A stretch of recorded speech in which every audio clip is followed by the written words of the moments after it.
예, 오늘로 사흘째입니다. 국내에서 코로나19 추가 확진자가 발생하지 않았습니다. 하지만 국내 상황과는 달리 이웃 국가인 중국과 일본의 상황은 심상치 않습니다. 네, 중국에서는 사망자와 확진자 수가 급증했고 일본에서는 처음으로 사망자가 발생했습니다.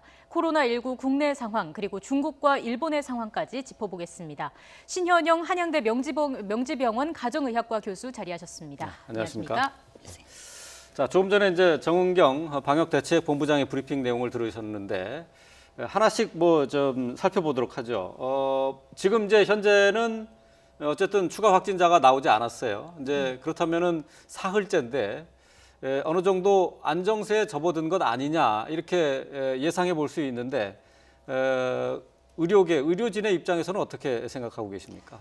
아직은 그래도 긴장의 끈을 놓지 말아야 된다라는 생각은 들긴 하는데요. 예. 그래도 저희가 2월 7일부터 민간기관으로 검사가 확대되면서 사례 정의가 조금 더 넓어졌죠. 네. 네. 의사의 소견으로 검사를 할 수가 있게 됐는데 그렇게 해서 검사 물량은 증가를 했습니다. 그럼에도 불구하고 확진자가 없다. 이거는 긍정적인 사인으로 생각은 됩니다. 예, 네. 하지만 아직은 주의를 해야 할 단계다라는 말씀이시고요. 보통 그 감염병의 경우에는 안정 국면으로 접어들었다라고 말할 수 있는 그 기준이 어느 정도인가요? 명확한 수치로 표현하기는 어렵겠지만 네. 일반적으로 확진자에 대한 증가세가 멈추면서 이런 경우에 발생 자체가 줄어든다고 판단을 할 수가 있고요. 예. 또 지역사회 전파가 진행되지 않고 검사역에서 계속 음성으로 속출되는 경우에는 어느 정도 방역과 검역이 충분히 바이러스의 전파를 따라잡았다라고 판단이 되기 때문에 예. 또 그런 것들도 안정세로 판단을 할 수가 있을 것 같습니다.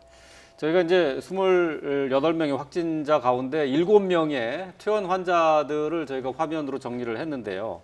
근데 지금 치료를 받고 있는 21명의 환자들도 대부분 증상은 그렇게 심각한 상황이 아니라고요. 예, 상대적으로 많이 대부분의 환자가 안정적으로 그리고 경미한 증상을 호소하기 때문에 그렇게 증상 치료 과정에서의 어려움은 없었는데 한 명이 지금 산소호흡기를 하고 있다라는 이야기는 보고가 되고 있지만 그래요? 좀 더 지켜봐야 되는 상황입니다. 그분이 그 비교적 중증인 상태로 있다라고 전해지고 있는데 비교적 중증이라는 게 뭐 어느 정도를 말하는 건가요? 아직 그 구체적으로 환자의 임상 상태나 그런 것들이 공개되지 않아서 저도 확실하게는 말씀 못 드리겠지만요. 폐렴에도 초기에 진단이 됐을 때 그다음에 중증으로 간다고 하는 거는 보통은 우리 생체 징후가 흔들린다는 거죠. 예를 네. 들어서 네, 우리가 네. 생체 징후라고 하면 혈압, 맥박, 그리고 호흡수, 그리고 체온 이런 것들을 말씀을 드리겠는데요. 아무래도 폐렴이 진행이 되고 그러면서 혈액학적 지표들이 염증 수치가 증가를 하고 기존의 치료가 반응하지 않게 되고 또 산소 포화도가 떨어진다 이런 것들은 호흡 기능에 뭔가 문제가 생긴 것으로 보여서 좀 더 적극적인 산소 치료나 이런 것들을 하게 되는 것이죠. 예. 아산과 진천에 격리돼서 수용이 돼 있는 우리 우한 교민들 같은 경우는 이제 곧 격리가 해제될 예정으로 돼 있어요. 이제 충분히 안전하다 이렇게 판단을 내릴 수 있는 건가요? 예, 그렇게 생각하셔도 될 것 같습니다. 이미 입소 때 1차 확진 검사에서 음성을 확인했고 퇴소 때도 확인하는 만큼 특별한 증상 없이 안전하게 퇴원을 하게 되시는 거거든요. 퇴소를 하는 거죠. 예, 예, 예. 그러면서는 지역사회에 다시 사회생활을 할 수 있는 상황인데 다만 그래도 퇴소하고 나서도 이상 증상이 없는지는 지속적으로 자가 모니터링은 하시는 게 안전하겠습니다. 계속해서 개인의 위생 수칙도 잘 지켜야 할 거고요. 예, 맞습니다. 지금 3번과 17번 환자가 명지병원에서 치료를 받고 같은 날 퇴원을 하지 않았습니까? 예, 맞습니다. 두 사람 모두 중증은 아니었다고 하더라고요. 예, 3번과 17번 환자를 비교했을 때 3번이 상대적으로 폐렴은 더 진행이 된 상황이었고 네. 일시적으로 산소 공급도 했던 바가 있습니다. 네. 3번의 환자의 경우에는 또 에이즈 치료제라는 칼레트라를 또 치료를 했고 하지만 17번 환자의 경우에는 처음부터 경미한 증상이었고 그렇기 때문에 대증 치료 정도의 그 바이러스 치료제는 적용을 안 한 상태에서 퇴원을 하게 됐기 때문에 약간의 임상적인 치료 방법이나 증상이나 그 폐렴의 진행 사항은 좀 차이가 있었습니다. 이제 오. 지금 이제 계신 곳이 명지병원이잖아요. 예, 그러니까 이 환자들 치료하는 것을 좀 어느 정도 자세히 좀 알고 계신 거죠? 예, 과정을 지켜보았습니다. 아, 예. 자, 3번 환자에게는 에이즈 치료제를 사용해서 효과를 봤다고 하던데 그 어떤 내용입니까? 예, 실제로 환자가 처음에 왔을 때는 경미한 증상들만 있었지만 이번 한 일주일 정도 되었을 때 고열 그리고 CT를 찍었을 때 폐렴이 진단이 되었고요. 네. 염증 수치도 증가하는 걸 확인하게 되면서 저희가 에이즈 치료제 칼레트라라는 걸 적용을 했습니다. 예, 경구용 치료제로서 하루에 2번 정도 먹는 약인데요. 그 치료제를 적용하고 나서 저희 병원의 자체 검사로 바이러스의 양을 매일 측정을 했는데 네. 그 칼레트라를 투여한 이후에 바이러스가 양성이 나오다가 음성으로 전환되는 걸 확인을 했습니다. 그 이후에 환자의 상태가 호전돼서 퇴원을 할 수가 있었는데요. 지금 보면 한 19일 정도 입원 치료를 받았습니다. 예. 예. 그 치료제가 다른 병원에 있는 확진자들에게도 다 사용이 되고 있는 건가요? 모든 환자들한테 적용이 되고 있지는 않지만 상대적으로 폐렴이 확진이 되고 조금 진행이 돼서 치료가 필요하다는 의사의 판단하에 일부가 적용이 되고 있고요. 그렇기 때문에 지금 중앙 임상 TF에서는 1차 치료제로 칼레트라 사용, 에이즈 치료제를 포함시킨 바가 있습니다. 네.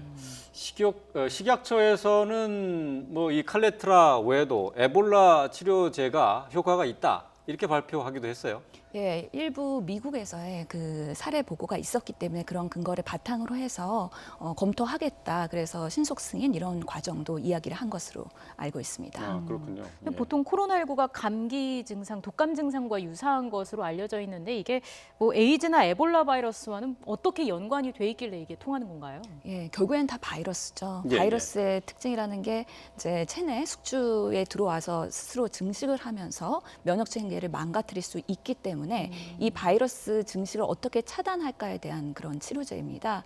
그런 면에서는 단순히 감기라면 우리 몸에서의 자가 면역으로도 충분히 대응을 해서 그 바이러스의 증식을 억제할 수 있는데 고령자인 경우에 특히 기저질환이 있으신 분들은 스스로 면역으로 대응하기가 부족하기 때문에 네. 항바이러스를 처방받게 되고요. 그러면서 바이러스가 증식하는 여러 가지 메커니즘에서의 그 관여하는 효소들을 차단함으로 인해서 자가 증식 기능을 억제하는 것이죠. 그렇군요. 예. 자, 중앙 임상 TF가 이제 코로나 19에 대한 치료 원칙에 처음으로 확인했다라고 하는 건데, 뭐 이 내용은 그러니까 이 코로나 19에 대한 치료 방법이 어느 정도 이제 확립이 됐다 이렇게 봐도 되는 겁니까? 예, 지금까지는 여러 병원들이 각자 주치의의 판단 하에서 치료를 하고 있었는데 그런 임상 사례를 모아보니 여러 개의 치료제를 적용했을 때 어떤 것들이 가장 우월하더라 이런 것들의 나름 컨센서스가 만들어진 것이죠. 예. 아직까지는 이런 코로나19의 치료제가 없는 상황에서는 그래도 1차 치료제로서 에이즈 치료제 칼레트라와 같은 것과 말라리아 치료제인 그 클로로킨 이런 것들을 우선적으로 적용해 볼 수 있다라고 임상 TF에서 발표를 한 바가 있습니다. 예, 그렇군요. 예. 17번 환자 같은 경우에는 별다른 치료제 없이 대증요법을 사용했다고 하는데 이게 뭐 정확히 어떤 건가요? 예, 17번 환자는 그 싱가포르 컨퍼런스 참여했다가 예. 말레이시아 확진자의 소식을 듣고 검사를 하게 된 네. 케이스고 그분 자체에서는 증상이 매우 경미했었던 바가 있습니다. 예. 내원했을 때도 3번 환자와 비교했을 때 바이러스의 양이 상대적으로 적었었고요. 네. 그렇기 때문에 이번 치료 기간이 지금 한 8일 정도 됐었는데 그동안에는 증상 조절 위주로 치료를 한 것이죠. 예를 들어서 기침 있으면 기침 억제, 뭐 가래 그런 감기 약들과 함께 진통 소염제나 여러 가지 그 항바이러스를 제외한 다른 치료들, 증상 조절을 하는 약물들을 투여하면서도 충분히 본인의 면역력으로 회복을 하셨기 때문에 이런 네. 것들을 대증 치료라고 얘기를 하겠습니다. 예. 이제 명지병원에서 치료한 환자가 이제 바로 17번 환자인데요. 이 17번 환자는 조금 전에 정은경 본부장이 밝혔듯이 싱가포르 컨퍼런스에서 감염된 것으로 이제 확인을 해볼 수 있는 부분 아닙니까? 예, 맞습니다. 근데 이제 지금 싱가포르 컨퍼런스에 참여했던 다른 나라 이제 외국인들도 역시 감염이 확인된 것으로 지금 나와 있어요. 20명이 감염된 거죠? 예, 그래서 지금 6개 국가에서 20명이 감염이 됐다고 하지만 아직까지는 누가 지표 환자인지는 검증되지 않았다. 좀 더 조사가 필요하다고 했고 실제로 영국에서 확진받은 분이 유럽에 가셔서 11명을 전파를 하셨고 네. 예. 또 말레이시아에서도 2명이 또 전파가 됐기 때문에 여기에 그 지표 환자의 그런 바이러스 양이 상대적으로 높지 않았을까 예. 생각해 볼 수는 있겠습니다. 그러니까 이 싱가포르의 컨퍼런스에 갔다 왔던 그 17번 환자는 퇴원을 하면서 뭐 명지병원 의료진에 감사한다는 말과 함께 이 코로나19에 대해서 그렇게 심각한 질병은 아닌 것 같다. 좀 독한 감기 같다라고 얘기를 했거든요. 어떤 얘기로 봐야 됩니까? 예, 실제로 우리가 이런 코로나19에 대한 과대한 공포가 있긴 했는데 네. 중국에서는 여러 가지 조기 진단이나 적절한 치료를 놓치면서 사망자가 속출한 걸로 보이고요. 국내에서는 대응을 잘 하고 있다고 판단이 되고 또 지금 접촉자나 아니면은 그 중국 갔다 오신 분들 확진을 조기에 하고 있기 때문에 치료만 잘 받으면 그래도 충분히 우리가 이겨낼 수 있다는 희망의 메시지를 전달해 준 게 아닌가 하는 생각이 듭니다. 네. 네. 지금 명지병원에 총 3분이 입원했었고 2분은 퇴원을 하셨고요. 나머지 예. 한 분의 상태도 궁금한데 예. 특히나 그 28번 환자 같은 경우에는 그 잠복기 논란도 있지 않았습니까? 예, 맞습니다. 28번 환자가 실제로 3번 환자 동선이 겹치고 네. 같이 성형외과를 방문했던 분이신데요. 네. 이분 또한 처음에 증상이 있어서 검사를 했다기보다는 이제 격리를 하고 있는 상태에서 중국으로 돌아가시기 전에 검사를 한 번 더 하시면서 우연히 발견된 겁니다. 특히 1차 검사 때는 양성, 음성 애매한 경계선에 있었기 때문에 다시 검사를 하면서 양성으로 확진되고 입원하셨는데요. 네. 실제로는 지금 증상도 매우 경미하고 그래서 다음 주 정도에 퇴원할 수 있지 않을까 정도의 생각을 하고 있는 이분도 젊고 면역력이 나쁘지 않으신 분으로 예, 보고 있습니다. 그럼 만약에 우연히 발견되지 않았더라면 그냥 앓고 지나갈 수도 있는 병인가요?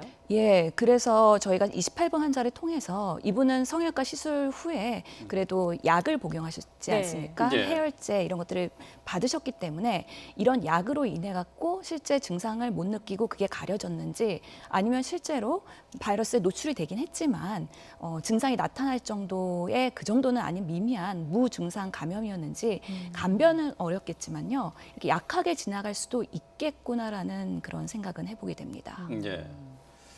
무증상 상태에서 감염됐다 또는 이제 회복기에 확진이 됐다 이제 이렇게 얘기를 하고 있어서 듣는 사람들 입장에서는 이게 증상이 없어도 감염이 되고 또 공기로도 전파되는 것 아니냐 뭐 이런 막연한 공포를 가질 수가 있겠어요. 어떻게 보세요?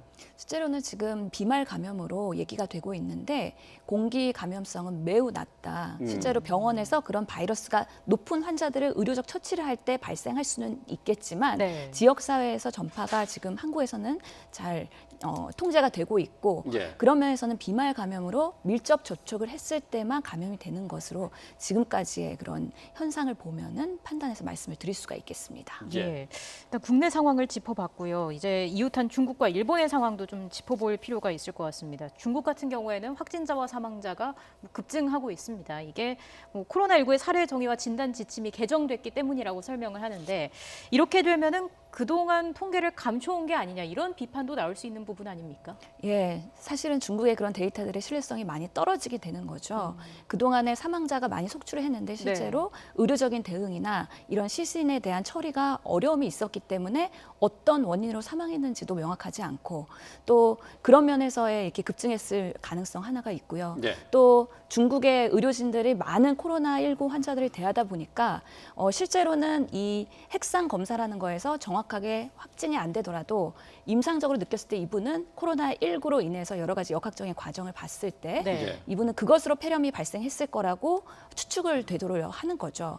이런 사례들까지 포함을 하게 되면 확진될 이렇게 수치가 갑자기 증가할 수밖에 없는 상황인 현실은 이해를 하는데 네. 그동안에 이런 것들을 은폐했다가 한순간에 다 터트린 거 아니냐라는 면에서는 네. 어떤 것들이 정말 임상적으로 의심이 돼서 그런 건지 사망자를 놓친 건지 진단이 정확성이 떨어지는 건지 여러 가지 원인들의 감별이 어렵기 때문에 예. 신뢰가 떨어지는 것은 맞는 부분인 것 예, 같습니다. 그렇군요. 그럼 이전의 집계 방식에 비해서 확실히 이번에 바뀐 그 집계 방식이 더 정확하다고 볼 수 있는 겁니까? 아무래도 그 집계 방식의 대상이 너무 넓혀졌기 때문에 가능성이나 확실성은 좀 더 높여졌다고 하지만 정말 그 진단이 얼마나 명확한 것이냐에 대해서는 좀 더 들여다봐야 될 것 같다는 생각이 네. 듭니다. 중국 당국의 검사 검사 방법도 한번 좀 살펴봤으면 좋겠는데 조금 전에 이제 핵산 검사를 말씀하셨는데 증상이 있어도 핵산 검사를 통해서 코로나19의 감염증 환자로 밝혀지지 않는 경우, 그러니까 음성으로 나타나는 경우도 있다는 얘기잖아요.